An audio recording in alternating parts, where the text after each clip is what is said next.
You good for nothing, light-weighted, changes direction according to the wind. It does not have a mind of its own, but I trusted it to shelter and protect me. But alas, I live in a sea breeze city, and it tends to be greedy and imposing, devouring things that lie in its path, just like a colonizer. Crisp colors and tropical patterns map the frame.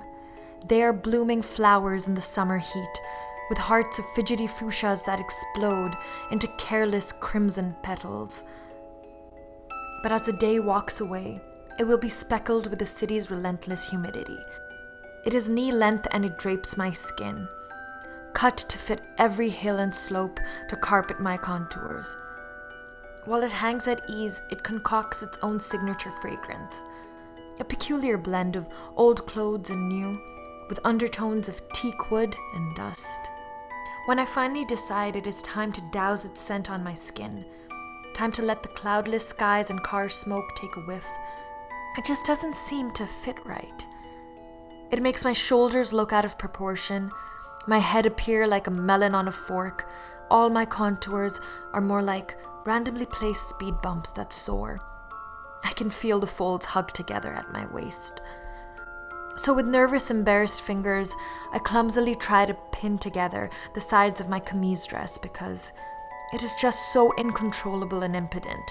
It rises, it flashes, waving my diffidence like a ribbon that anyone can wrap around their finger and spiral it in their control, curl it and shape it according to twisted analogies on beauty. So my fingers carelessly fumble, trying to console me before I crumble. My hands desperately try to protect my self-esteem before it flies away, getting harder to redeem. It is so light and so delicate that it can be easily ripped off and plucked away like a shriveled, dead, flyaway hair. You see, my poise can be measured in hair strands. I pick at my scalp, one by one, wrap it around my finger as I sit closeted in my room. I guess I prefer to look at the world through a sheer curtain, because I much rather see the world as shadows and black outlines. At least that way, I won't have to see eyes that can pierce through me, slowly unzipping my skin. I know it is drastic, to ironclad my marrow and puncture my sails, to evade the world like a rusting defense ship with an abandoned wheel. Yes, I know it is drastic, to bolt all the windows, to choke-cloak all net screens, to put down all the blinds and to peek through a hairline opening. But it allows me to be far away from self-induced perils, so I can sit secluded and eluded from the breeze of my vulnerability that seems to strip me of my own freedom.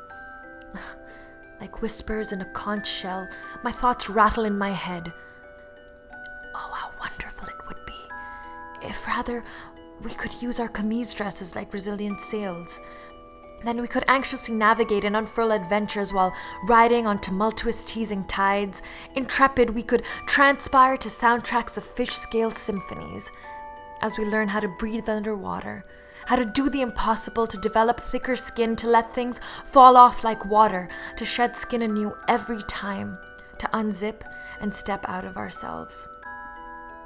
And then maybe we could cradle stories and discoveries in our trembling dress sails that are hoisted on strong-willed masts, and let the soft, salty breaths of advice ricochet back to the breeze, and use our voices and tongues like talisman against piercing eyes. We could use our lacy dignity like trawling nets. We could carefully sift through the sediment disguised as pearls of wisdom, and valiantly stand against the wind-whipped sea, and eventually make our own course, the windy city no longer blowing against us.